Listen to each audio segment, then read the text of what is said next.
Hello and welcome to day number 16 of the HubZone Small Business Summit.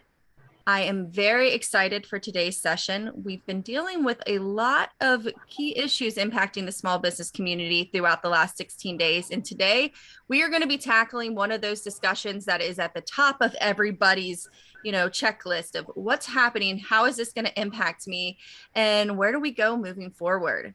So, as many of you guys know, at the strategic summit earlier, Lizzie Sullivan hosted a panel discussion on CMMC, where we had a great number of panelists, but there was a lot of unknowns that we discussed there. So today she is going to be asking the difficult questions to an industry expert from the Marine Corps. But I'm going to allow her to explain that a little bit further. So without further ado, I would like to introduce the legend, Ms. Lizzie Sullivan from Madison Services Group. She's the head of our advocacy team and also the founder of the Secure Supply Chains Consortium. So I'm going to stop talking because I know we have a lot of things to cover today. Just as a reminder, this is being recorded, so you will be able to access it later, but I encourage, this is supposed to be an engaged conversation. So leverage the Q&A function. We will be monitoring it. If you have any questions, feel free. But everybody, let's go and fire it away. All right. Thank you. It's on to you, Lizzie.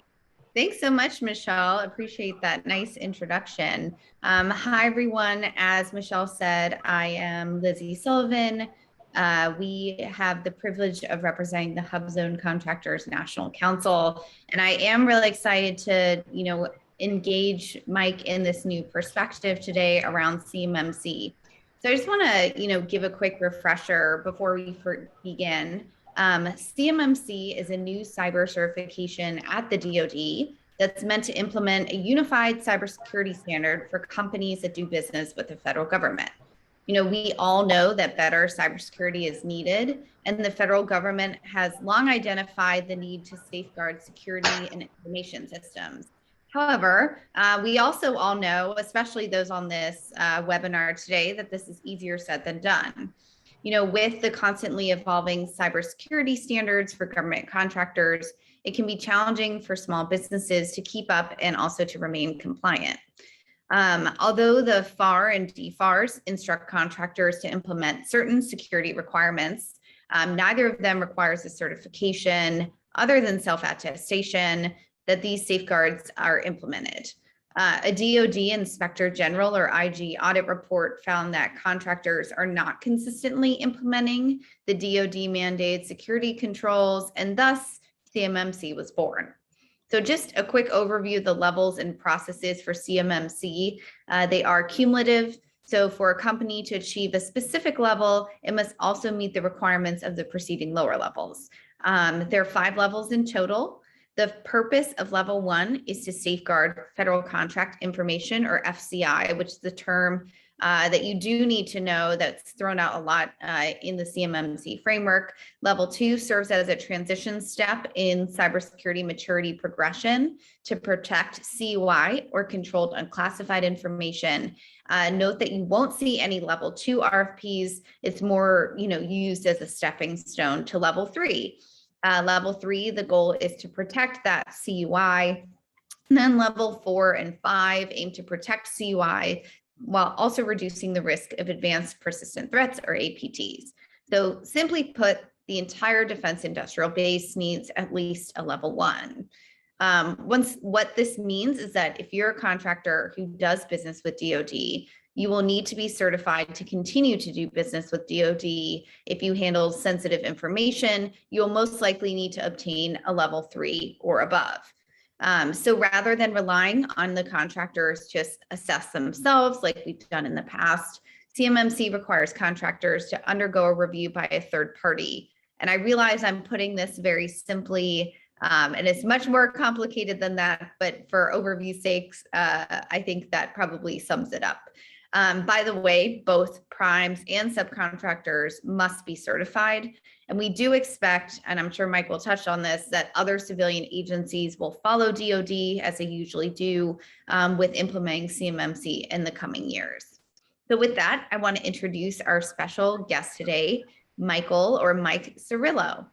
Mike Cirillo is the Strategic IT Initiatives Lead for the TFA in the Office of the Marine Corps Systems Command Chief Engineer.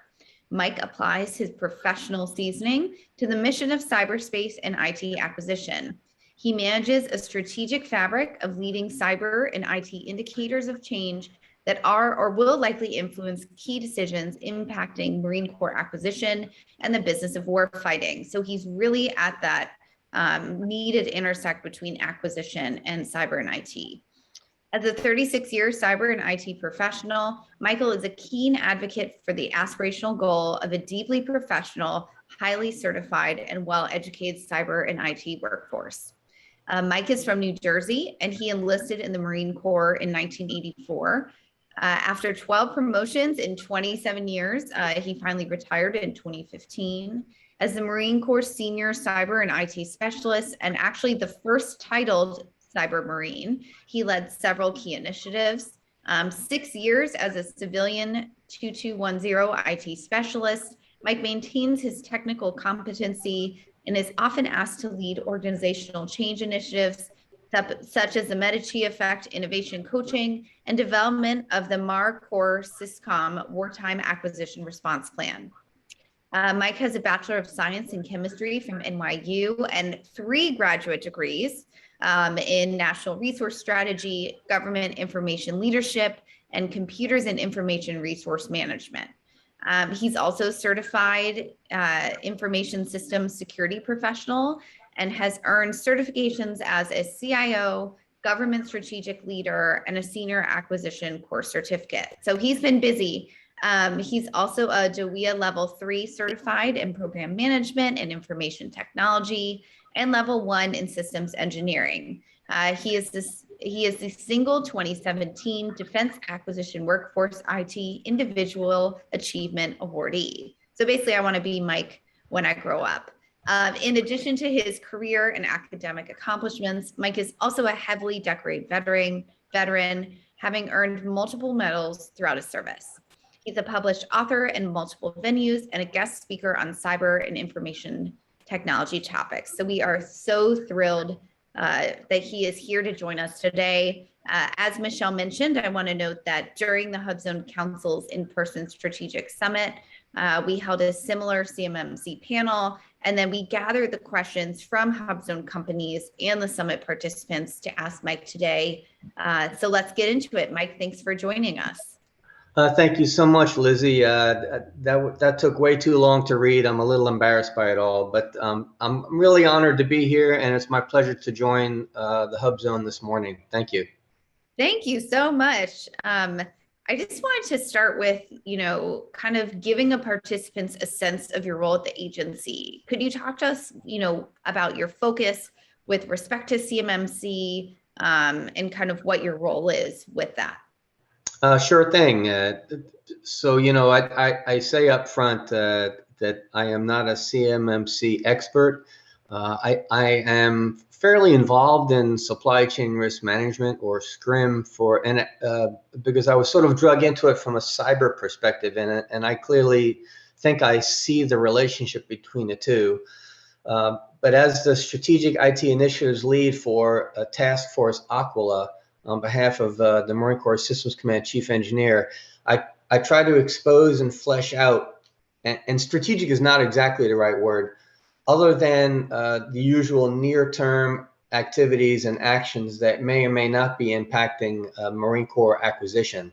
A lot of times in the day-to-day fight, so to speak, you focus on eliminating the nearest alligators to the boat, as the saying goes, but I tend to focus outside that daily grind of activities. And I note that while CMMC is still in its infancy, we have had several executive orders that also guide us with respect to SCRIM. We pay attention to the dynamic relationship between government and industry, and working together is honestly, in my humble opinion, the best course of action to level set supply chain awareness. I think it's really increasingly important. I almost use the word critical. Maybe that's appropriate or maybe not, but that industry and the government understand the risks and the threats at the same level. And getting to and then elevating the minimum standard, I think, is a very worthy goal.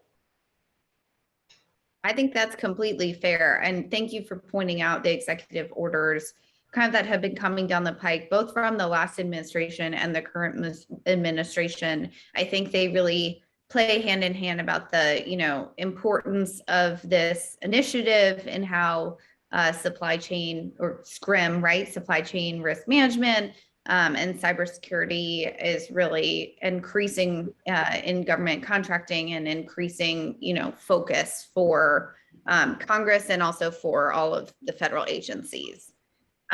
We hear a lot and focus on our end, and we did this on our panel at the summit on how industry is preparing. So on the flip side, I'd love if you could give us an overview of how your agency is preparing for these upcoming requirements.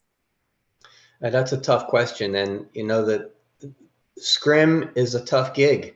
If you have to know and fully protect, and we can define that together, what that really means.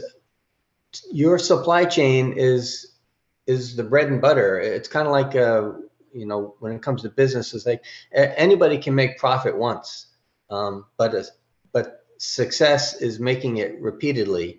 And in order to do that, you have to have some level of awareness of how your supply chain is functioning. You can only do so much, obviously, and it is both not enough and too much, if that makes sense. And by that, I mean, you can gain visibility into every aspect of your supply chain. Then you begin the process of risk reduction. Where am I weak? Where are my suppliers limited?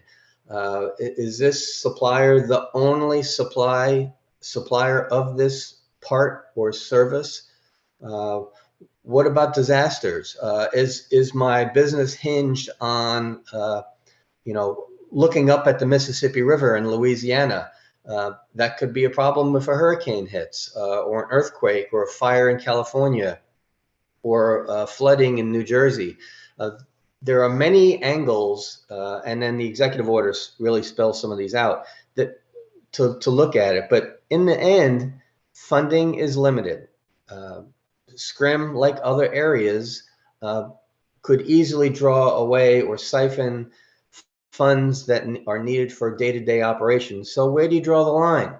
For example, is a TAA, Trade Agreement Act, compliant BOLT, B-O-L-T, needed for a contract? If it is, well, I think the biggest part of SCRIM progress is exposing the hidden underbelly of assumptions that we would make regarding that TAA compliant BOLT. And then the government struggles too. I mean, that this is not a problem. SCRIM is not a problem unique to industry. Government has the same challenges, very much so.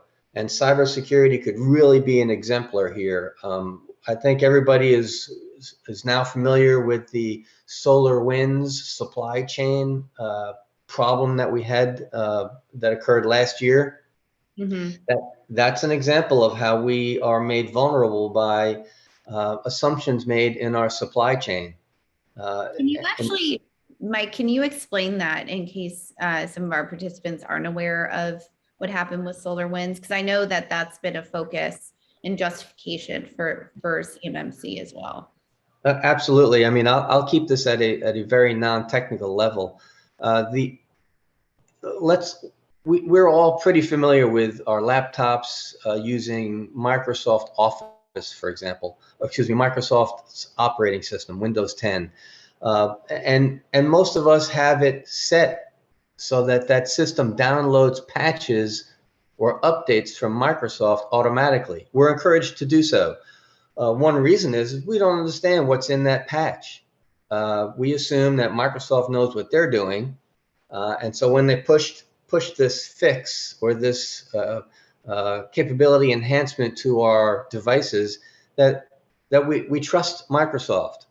But what happened with SolarWinds was the same thing. The users of the SolarWinds product trusted SolarWinds, and an adversary found their way into the SolarWinds supply chain and infiltrated that patch process. That is an example of how trust in the supply chain can impact. I don't wish to draw the example too large to make the point, but any aspect of business, whether it's government business or private industry business, the supply chain can be impacted the exact same way, especially when it comes to software and information technology systems.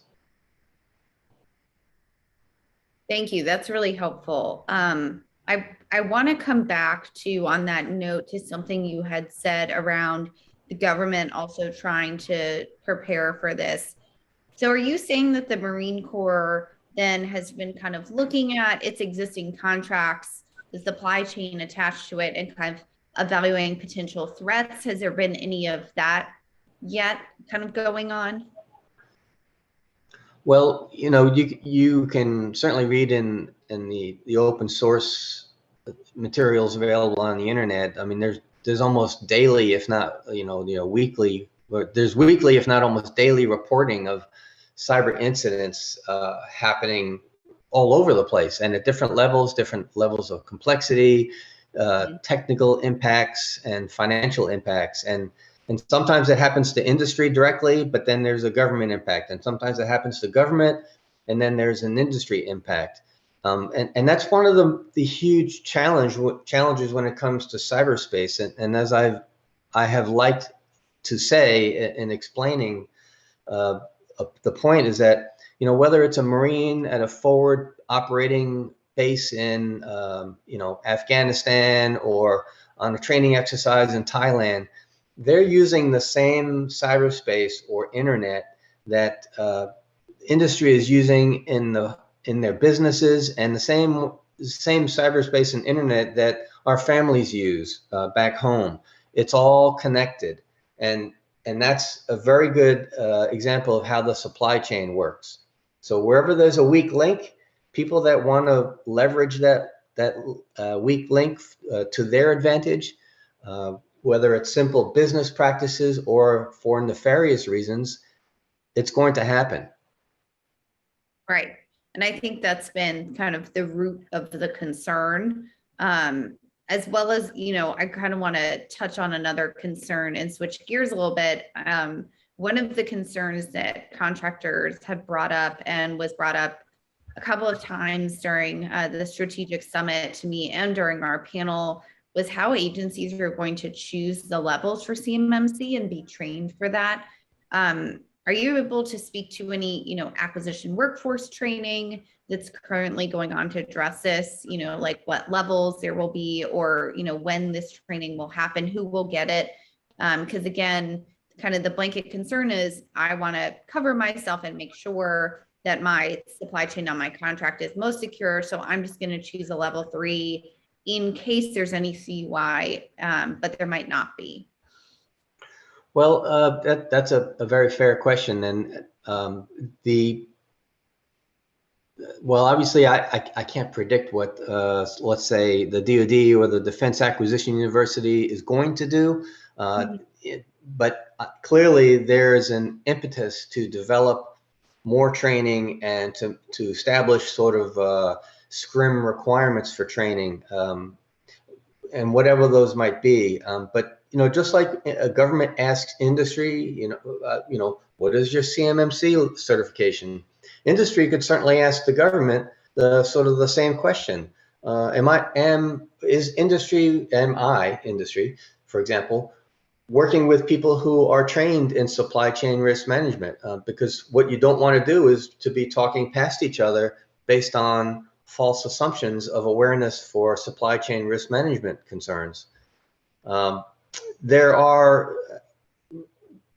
the government did several years ago was they implemented an acquisition course called Cybersecurity in DoD Acquisition. And what we did in Marine Corps Systems Command is we made that a mandatory course that every existing employee would take one time at least.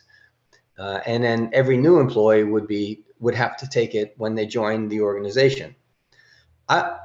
Personally, Mike's opinion, I'd like to see the same thing occur for supply chain risk management. There are a couple of courses available out there in the DoD's acquisition curriculum that are directly related to supply chain risk management. And I'd like to see everybody required to take those 2 courses, and certainly new joins to our organization too.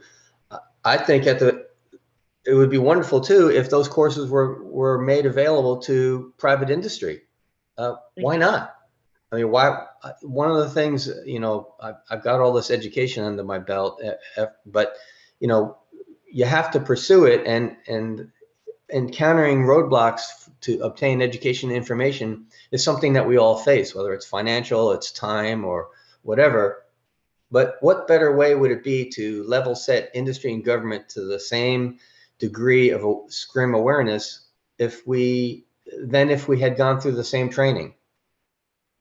No, I think that's an extremely valid point. And of course, from an advocacy perspective, now my wheels are turning.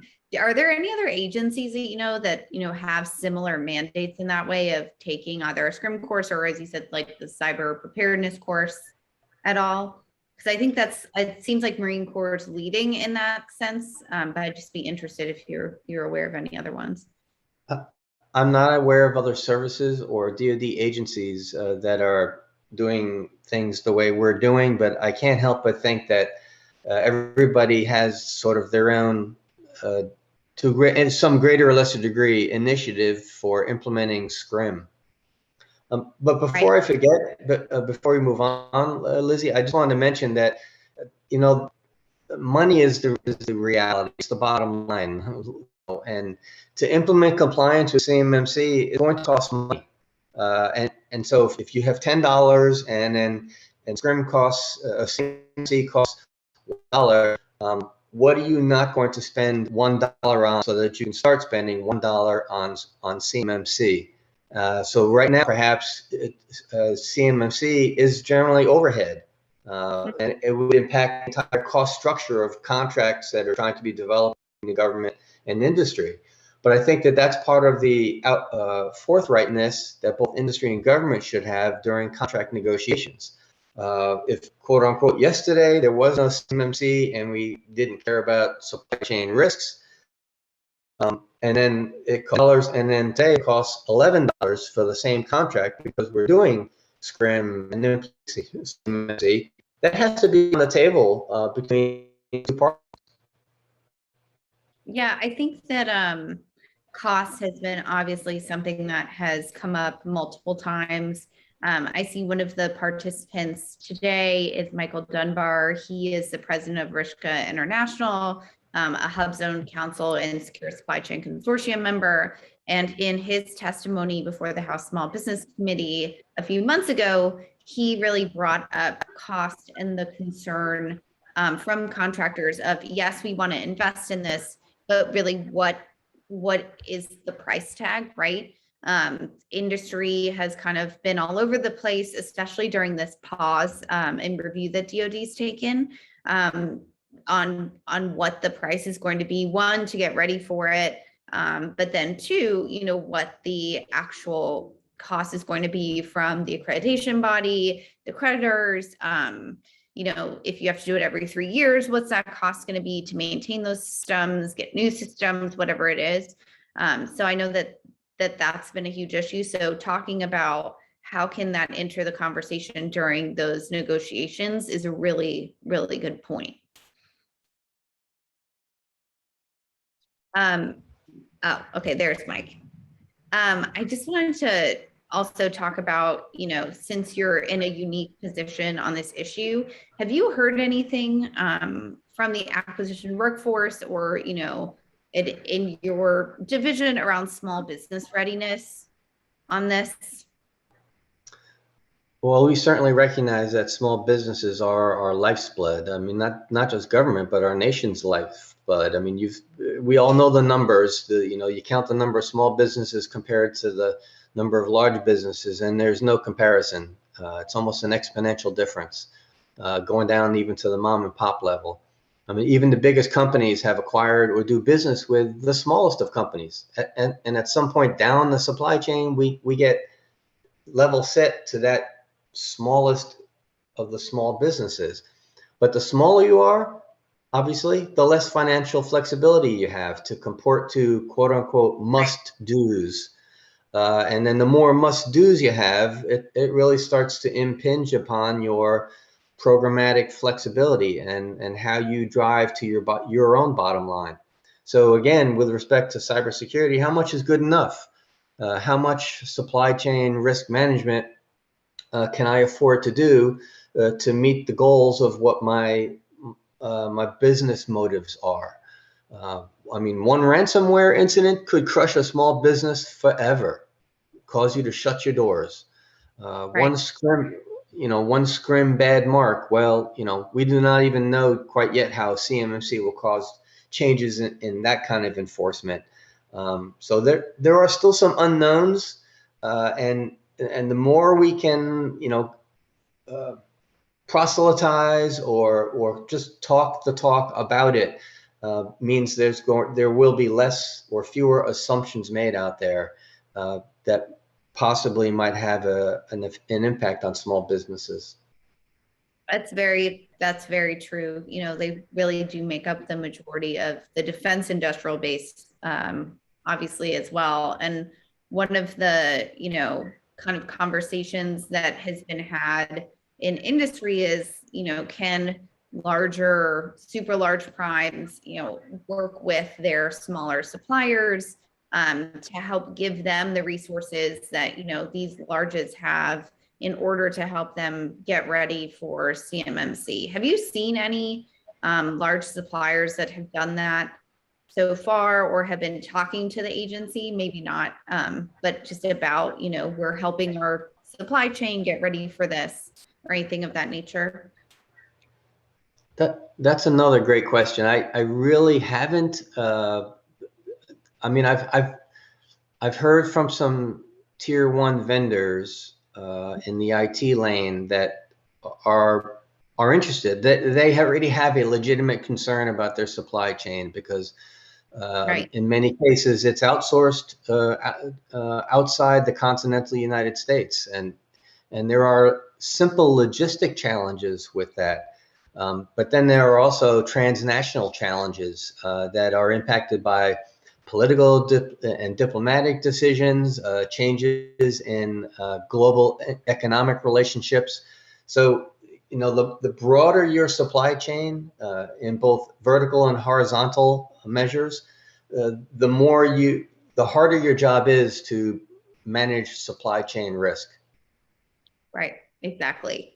Thank you for that. I know that, and I had just mentioned that the DoD, has taken a pause to review the current rollout of CMMC. And I know that that's something that I read, I think it was yesterday, was going to, they're going to come out with their report soon. Has this been helpful within the agency? Can you speak to that? Or, do you see any major changes coming out of this pause? Well, relative to the pause, I mean, I'm on LinkedIn and I'm watching what Katie Arrington is saying and others that have a sort of a vested interest in CMMC. I'm aware of the pause. It was, well, let me just start by saying that CMMC is out there, in the amount of time it took is pretty amazing for the federal government. And so it kind of makes sense that perhaps it didn't scratch all the itches as it went out the door. But I certainly hope to see improvements in things like numbers of assessors and availability of assessors, so that there's no pipeline created. Because if there's anything more than a very, very short pipeline, then there start to be questions of impropriety, strange incentives start showing up. Especially because I think some of the assessors or all the assessors are private industry. So what we can't have happen is that some cracking in the appearance of trust. Because if CMMC is not trusted, then it loses its worth, obviously. So in addition to that, we began with the substantial inertia to get CMMC rolling out in order to add cybersecurity requirements to the NIST safeguards.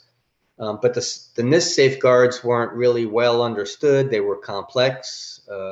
And CMMC was thought to help with selecting a level of security based on the sensitivity of information in every particular contract action.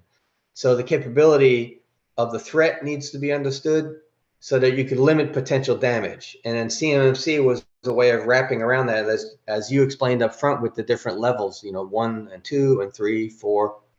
And so really, I think the pause is going to help the government primarily get a handle on connecting those kind of dots.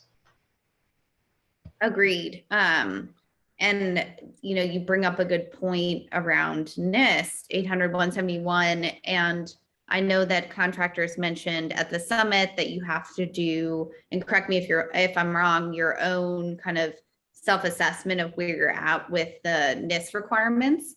And many companies point out to me that they're hiring companies to help them with that, because say that you are, a business like Michael's that, resells fuel, you're not necessarily, adequately positioned to go through and answer questions around even what, controls or kind of all of the IT specific language that, you probably don't really understand what that means. And so people are then having to go out and hire people to even do that. Well, there's clearly a law of diminishing returns, and I do kind of keep hitting on this, that there's a cost to doing this, whether it's people, time, resources. Right. If there's an aspect of your supply chain that has a plastic part in it, for example, and at some point at the lowest level, that plastic part is produced by a company that has 26 employees. Okay, you would think that would be the bottom of your supply chain, but it's not. You could really go almost ad infinitum. Well, that plastic part requires petroleum. So now you're in the big oil business, because you have to, in order to make plastic, you need oil, and that has to be refined and distilled and then streamlined with various other chemicals in order to produce the substrate that 26-person company needs to produce the plastic part that you think is the bottom of your supply chain. Right. No, that's a very good point. And I think, as you point out earlier, maybe having some supply chain or, scrim course that could level set around those issues from government and industry would be really helpful. I'd love to know, what you think the biggest issues are that you see from your lens moving forward in this process from the government side. And then also, what have you found most encouraging, especially since, you're in this unique position of actually understanding all of the mechanics of CMMC. I'd love to know your thoughts on both of those. Sure. One way that I would offer to look at it is, and it's going to be, if not already, a buzzword kind of term. It's supply chain illumination. I need to illuminate my supply chain. Really, yeah. And so I think everybody kind of is getting that. But the government, what we're finding, at least I'll say what I'm finding in Marine Corps Systems Command, is that to illuminate your supply chain, it's easier if you don't have to do it manually. So, which means some kind of automated tool, which means information technology, which then means likely an information technology service. So I have to have funding to bring in a company like, say, Govini to illuminate my supply chain for product X or system Y. And that's, not cheap. And so industry is going to face the same challenge. They might not have scrim experts, and so they might want to hire somebody. And I can't, and I only mentioned Govini because it popped into my head, but there are many companies out there that offer similar services. And they can do a massively, astronomically, exponentially deep job, or they could provide you answers at a cursory level, but they're all not free. And so I would say the biggest issues for kicking off the culture change for supply chain is this interest in illumination. For example, it's like a good auto mechanic knows their car because they built it, they repair it. Nothing is not known. And I think that is a good starting point. Know your risks. What I find most encouraging is the attentiveness. People are really starting to tune into this, and so by the basic level of attention, you can then build the knowledge base about your product supply chain, and that's half the battle. The other half is actually then implementing mitigation strategies for what you've gained in knowledge. And I would offer, encouraging, please keep it up, at least for your own sake, and whether or not you do business for the government. I think that's good to see that there's both concerns, but also some encouragement interagency, because I know industry is feeling similarly. Does CMMC fit into kind of the Marine Corps larger IT initiatives? Kind of how does that puzzle piece fit in at your agency? Well, interestingly, a lot of times in DoD, and then certainly in the Marine Corps as one of the services, is our hierarchy demands that we attune to policy that gets published and promulgated. And so as of yet, there really is no CMMC and almost really no supply chain policy, sort of like in pick a random company. Unless the company is literally in the supply chain business somehow, companies don't have a C-level executive called the chief of the supply chain, and so right, there isn't this culture of supply chain experts that we can pick and choose from. The degrees at undergraduate and graduate and PhDs that they kind of don't exist. You can get things on supply chains or the supply system, but not specifically on supply chain risk management. We're at the ground level as far as that's concerned. got it. So it's kind of almost its own initiative or component within the Marine Corps is what you're saying. I think so. And I've been an advocate, the squeaky wheel, if you were, for. We love squeaky wheels at the HubZone Council. Well, that's great. I guess I fit right into the club membership. So, I believe if you're talking about it, then it's being talked about. But if you assume it's being talked about, but you're not talking about it, or you're not hearing others talking about it, then that's a dangerous assumption to make. And so I am one person of several, if not many, that are talking about supply chain risk management at Marine Corps Systems Command. And I believe that conversation is growing. We want it to grow. We know that it needs to grow. It's just that right now, we can't look around and point a finger at a guy or a gal and say that person is the supply chain risk management lead. And I'd like to think, or not like to think, but I think that small businesses are in the same boat. If the head of the company gathers all the employees together, and he or she says, okay, everybody sit down except for my supply chain guru, and everybody's going to sit down and no one's going to be standing. That's a very valid point. And, I'd like to hope that, as the Marine Corps and also the DoD at large is engaging in those conversations, that, you all will engage with industry. And when I say industry, obviously, I mean small business industry, the defense industrial base, in those important conversations as they move forward. You kind of gave a piece of advice, but I'd like to conclude our conversation with your best piece of advice for, the small business contractors that are on the call, going through or getting ready for this process.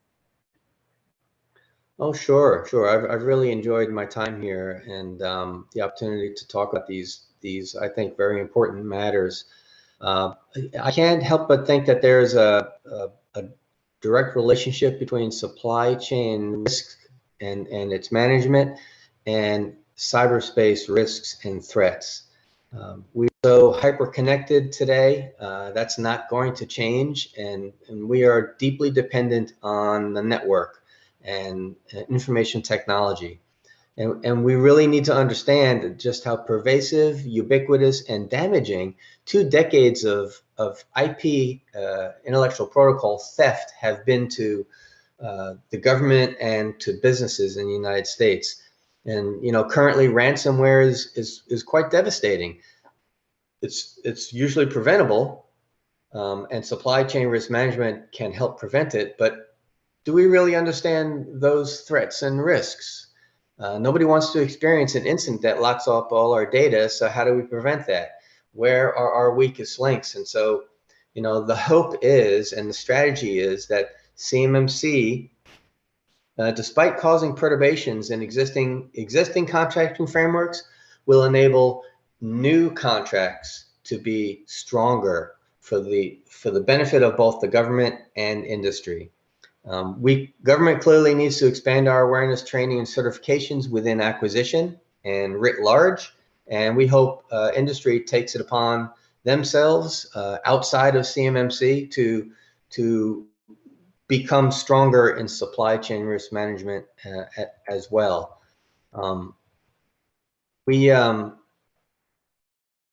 I'd say I've had a couple of micro businesses, and I was closer to the hub zone small business community than I ever was to say, Cisco or Microsoft or Northrop Grumman, Lockheed Martin.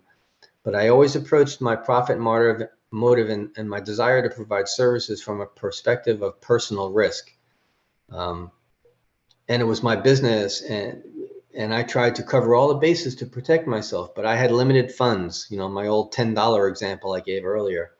And I had to take some risks, but they need to be calculated to the greatest degree possible so that those risks are based on a determination about how strong and secure my supply chain is. Cyber was absolutely my biggest concern. It's my bread and butter for what I do for a living, but it's so embedded in the way everybody's supply chain functions that it's just in our best interest to know our supply chains as best as we can. Agreed. And we're really going to take your idea and run with it around, different access to courses to level set. I just think that's a great idea as well. Thank you so much for sharing your time and your expertise with us today. We really appreciate it, and we look forward to continuing to work with you through these issues. Thanks so much. Oh, you're welcome. Again, it was my pleasure. I hope I may be asked to participate at a future time. I would look forward to that as well. Thank you. Absolutely. Thank you. And with that, I'm going to turn it back to the Council Executive Director, Michelle. Woo. I now have that on recording that you'll come to future sessions because, wow, beyond impressed with your background. And you guys are both amazing speakers. If no one's told you that recently, like very smooth, very informative. Even me, who basically struggles with the remote control, actually was able to comprehend, I'd say about 60% of that. So thank you guys. This was absolutely amazing. I really appreciate it. And I think that we're going to have a lot of individuals that will be following up with this and most likely have some follow-on questions. So Mike, put that on the record. We would absolutely love to have you back in the future. For those on the call that are participating in matchmaking, we are just finalizing the last schedules and things like that. So make sure you log in and test the system. And remember, we still have a lot more sessions coming throughout the rest of the month. So make sure you check your calendars, mark them off. And if you have any other questions, feel free to shoot them over, and we'll make sure we get them to Lizzie because she's obviously a lot more informed on the subject than me. So thank you again, guys, and we'll go ahead and sign off. Bye. Thank you. Thank you. Bye-bye.